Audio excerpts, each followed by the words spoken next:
Olá! No episódio de hoje nós vamos responder as perguntas que mais nos fazem. Então, se você é novo no canal, seja muito bem-vindo a colocar as pernas pelo mundo com a gente. Nós somos uma família nômade há quase 5 anos, já desde setembro de 2017.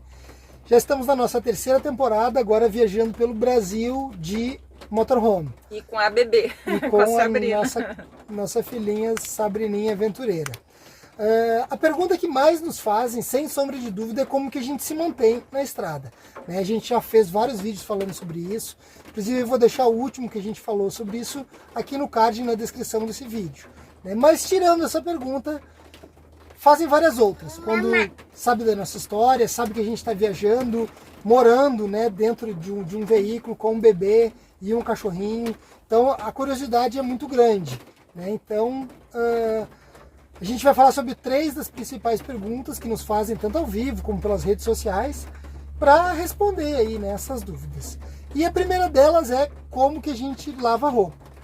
Isso. Então, assim, nós já viajamos, de mochilão, primeiramente, na 2ª temporada de Kombi Home e agora de van. E nós, raríssimas vezes, mandamos lavar nossas roupas em lavanderias, Isso.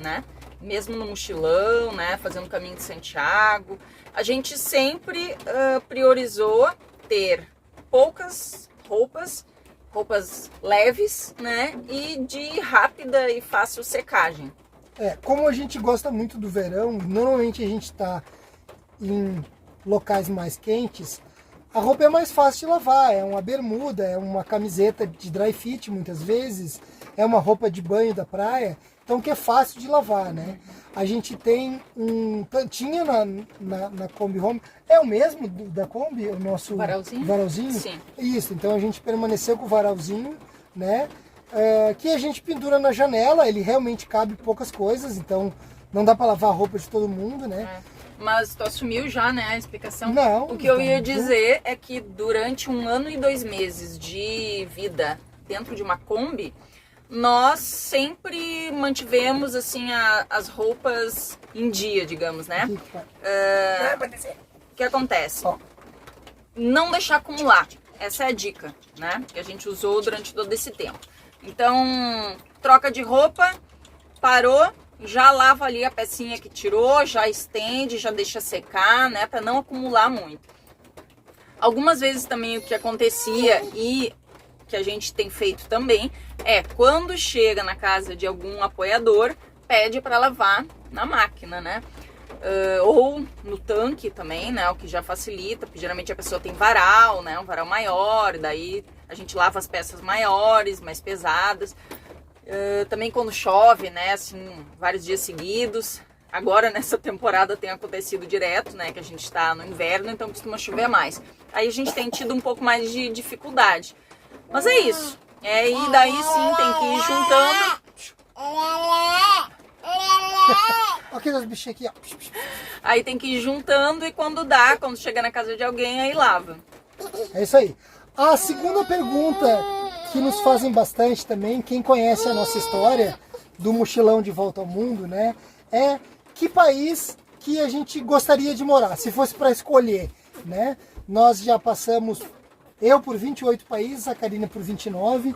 No nosso mochilão de volta ao mundo foi 24 países na sequência, entre Europa, África, Ásia e América. E eu confesso que essa pergunta é um pouco difícil de responder, assim, porque não tem nenhum local perfeito no mundo todo, A gente gostou muito do Sudeste Asiático quando a gente passou, Tailândia, Indonésia, Filipinas.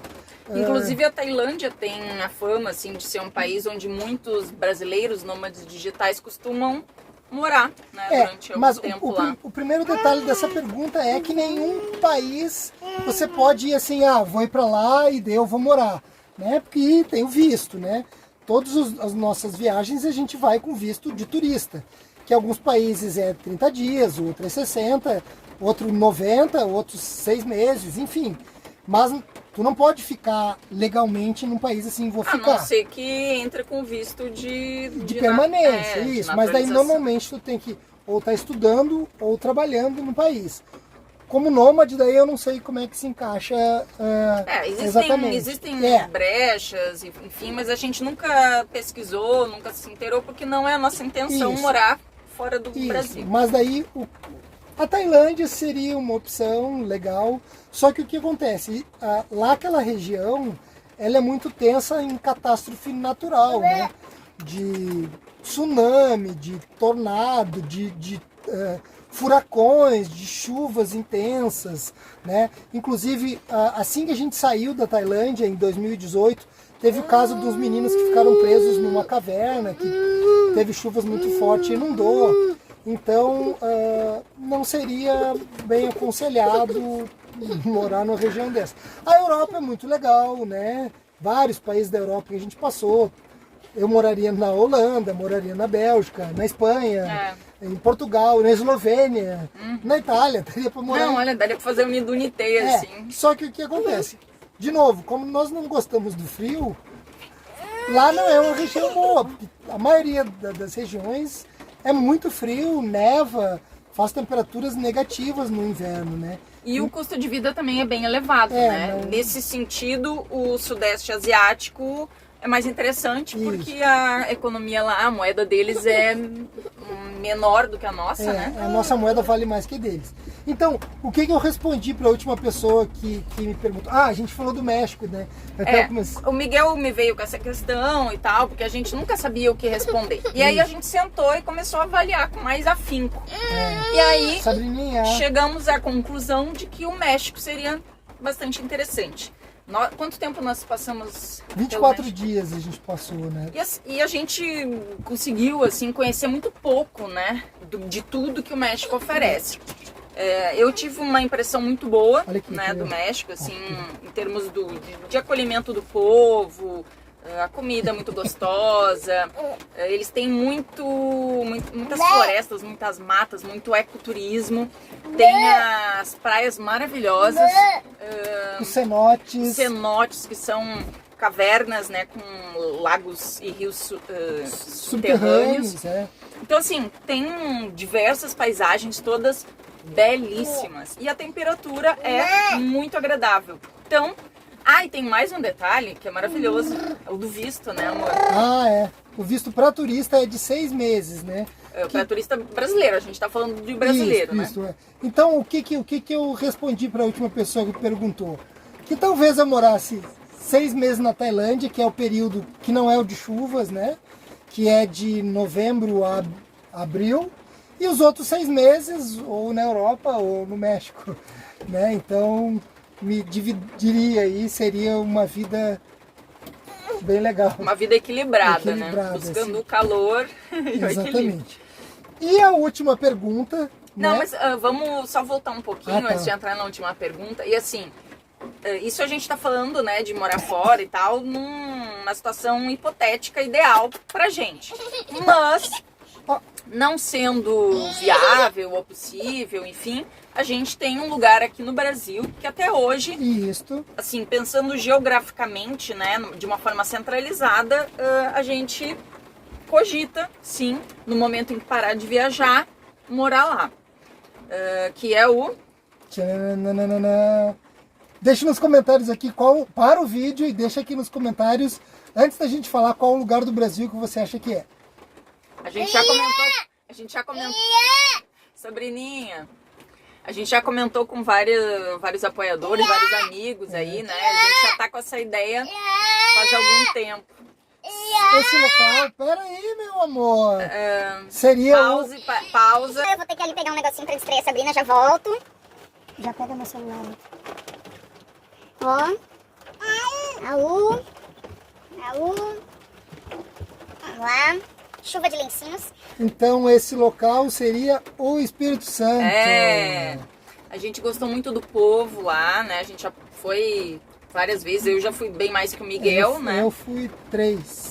Eu já ia lá. Ou duas. Antes nos meus mochilões, porque eu tenho amigas que moram lá.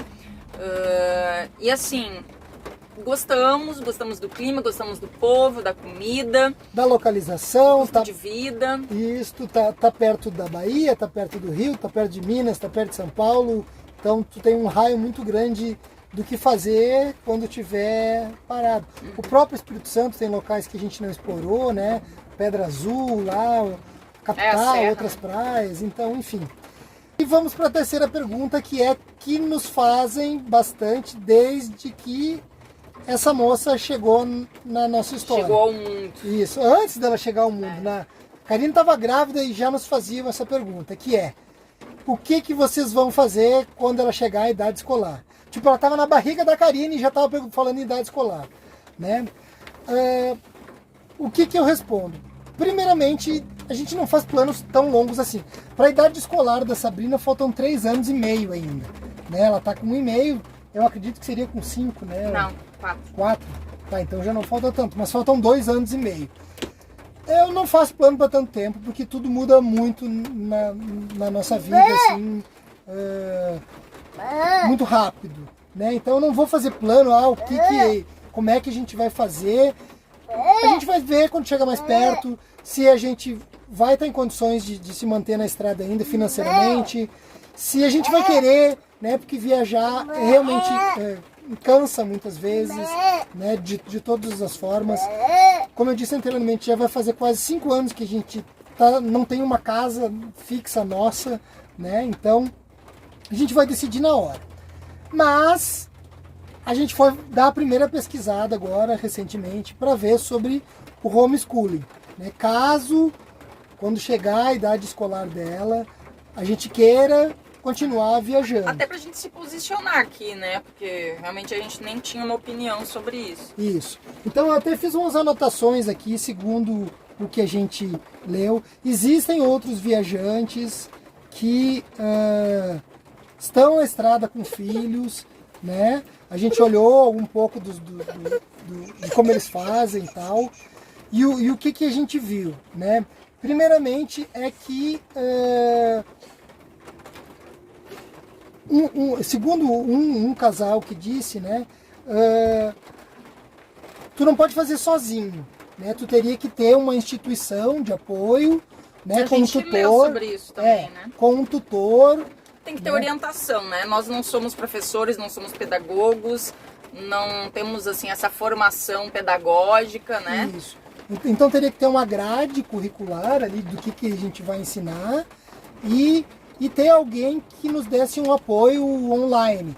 Tipo, a gente conectar com essa pessoa, não sei, 1 vez por semana, 2 vezes por semana, não sei daí exatamente como é que é, mas essa pessoa nos daria um apoio nesse ensino para Sabrina. No planejamento das atividades, na execução, faria como se diz, uma avaliação semanal, né, de como está sendo a aplicação. Isso. Enfim, então tem toda uma preparação, né, prévia e na prática não dá para ser ela louca, assim, né, tipo, vou dar aula, né, vou sentar com a Sabrina quando eu quiser. Não, tem que ter muita disciplina, muito compromisso, enfim. Foi meio cansativo só de pensar, né? E aí, esse casal, eles estão com o filho matriculado numa escola americana, que lá é legalizado e é permitido. E só que aí tem representantes aqui no Brasil e tal, para fazer esse acompanhamento, né? Em relação a se é permitido ou não, que essa eu acho que é a principal questão que as pessoas têm dúvidas, né? O que a gente viu, né? Segundo a gente pesquisou, né? É tudo muito novo, é tudo muito confuso ainda, cada um diz uma coisa, né? Aliás, a gente viu assim muita enrolação sobre o assunto. Muita gente fala nos vídeos diz nada. E não fala nada, é só um blá blá blá furado. Tá? Mas daí a gente achou uma informação que seria, que foi bem clara, assim, né? O que a gente viu? Que no momento a Constituição, ela nem permite e nem proíbe de fazer homeschooling, tá? Só que existe uma necessidade de uma legislação específica para isso, né? Como que vai ser? Né? Ela não permite nem proíbe, mas como que vai ser? Não tem uma legislação ainda, né? Alguns estados já começaram a fazer o homeschooling, estão um passo à frente. Em 2020, Brasília começou e 2021, Santa Catarina. E tem um projeto em andamento, né, um projeto de lei em andamento para descriminalizar a conduta do abandono intelectual, né, em relação aos pais por não matricular seus filhos na escola. Então, ou seja, neste momento ainda é um crime tu não matricular nas escolas. Inclusive eu falei para Karine, então só ficou a dúvida como que Brasília e Santa Catarina faz o homeschooling, né, já adotou, e ainda não tem essa lei dizendo que não é crime. Então ainda ficou meio essa dúvida assim. Mas enfim, a gente espera que daqui a 2 anos e meio, quando a Sabrina teria que se matricular, né, e a gente quiser continuar viajando, isto já esteja mais claro, pois hoje não está claro. Se você procurar na internet, não vai achar uma informação assim, é isso ou não é, né, assim, um consenso. E é isso, vamos torcer que já esteja mais encaminhado. Né? Mas como o Miguel disse, né, seria uma opção a mais, mas a gente não sabe se vai querer encarar assim essa responsabilidade, enfim, né, com a Sabrina. Eu confesso que eu acredito assim que o ensino na prática ele é melhor do que na teoria, né? A geografia na prática ela é muito melhor. Mas na isso teoria, tu vai... né? Olha, agora a gente vai começar com as discussões dos bastidores. Isso tu pode continuar fazendo, porque assim, não é só sair e ficar mostrando as coisas na prática. Tu tem que sentar com ela, pegar os livros mas daí e eu vou, ensinar as coisas. Mas daí eu vou pegar o mapa e vou dizer, ó, aqui minha filha, a gente Pode está fazer aqui... isso mesmo ela estando na escola. Aliás, tu deve fazer isso, todos os pais deveriam. Não, mas daí nós não vamos estar no local, né? Estar no local, pra mim, é só pegar e comprar passagem e ir, né, gente? Tudo bem, mas daí ela tá estudando na escola, tu não pode ir. Que amor, como a maioria das pessoas. Como a maioria das pessoas não pode. Mas enfim. Se o Miguel se propor, beleza, né, gente? Eu acho mais interessante, entendeu? Mas enfim, deixa aí o que você acha sobre o homeschooling dos viajantes, né? Principalmente tem o homeschooling e no nosso caso o homeschooling viajando, né? Porque tem pessoas que estão na sua casa e ficam na sua casa e fazem o homeschooling, né? Que não seria o nosso caso. Se a gente for fazer, é porque não tem como matricular ela na escola, a gente estando um pouquinho em cada local, né? Acho que era isso. Deixa aí nos comentários para nós o que você acha sobre essa questão, né? Se você tem mais alguma dúvida sobre a nossa vida na estrada, aí deixa também nos comentários. Uma dúvida, uma curiosidade, né? Que daí a gente grava um outro vídeo falando sobre essas próximas dúvidas. E era isso. Até a próxima, pessoal. Tchau! Tchau!